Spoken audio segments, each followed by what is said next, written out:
Raves are no 21st century invention. From old UK warehouse parties to today's massive events, like Electric Daisy Carnival, light shows have been a part of these events for generations. From the liquid light shows of the 60s, evolving into glow sticking, and more modern forms, like freehanding and spinning poi. Every generation has had its light show, and this is ours.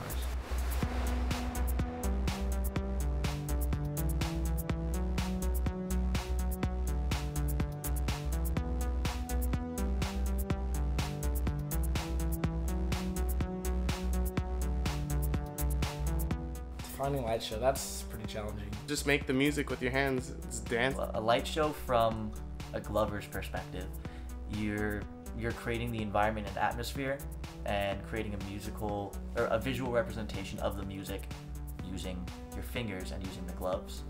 Yeah, because I feel like you're trading like a personal part of you, because you're showing them how you interpret the music. I don't know, my friend and I we just figured, hey, let's try it out. And then we ordered the gloves.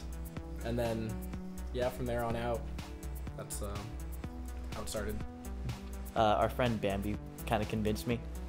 Before that, I'd always done freehanding, and this was back before anybody had really started gloving, and he was starting up Light Zombies, and of course, when you're starting up a site, it's nice to have the first couple customers. And so he was going to hook me up, but I didn't really want to buy it, but he was a very persuasive individual. So I traded in my freehand setup and bought a whole bunch of new sets and gloves and just picked it up from there. Or what kind of community has come from gloving and Light Zombies specifically? I mean, it's definitely nice, especially as somebody who works on the site and somebody who's promoted for the site in the past.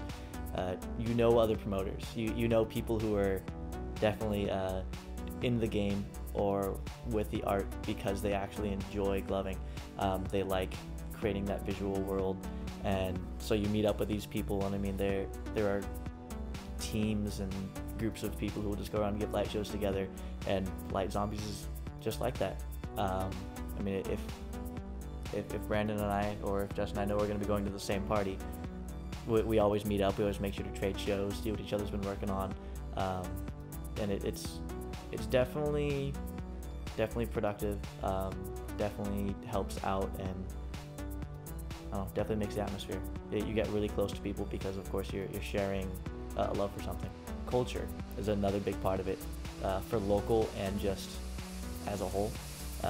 Locally, you can see a really big difference in, say, a glove set up here in Northern California, because generally all four of the fingers are going to be different.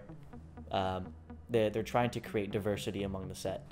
A lot of ones that I've seen down in LA and SoCal, it's one dominant color, and then all four of the fingers are usually exactly the same bulb, just repeated.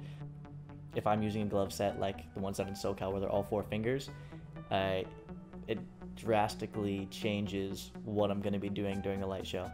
And so I also have to think about, with these colors, what I want to do. It's kind of like doing magic, because you have to decide what do I want to create the illusion with, and how am I going to create the illusion.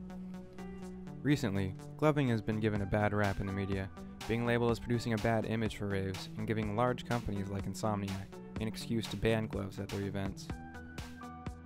So gloves being banned from raves. I know that there used to be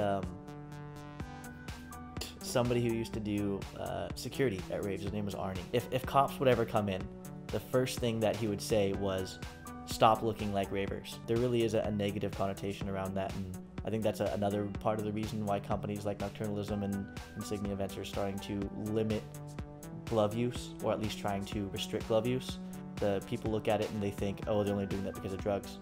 And yeah, that's part of the reason some people are doing it. It's not part of the reason everyone's doing it.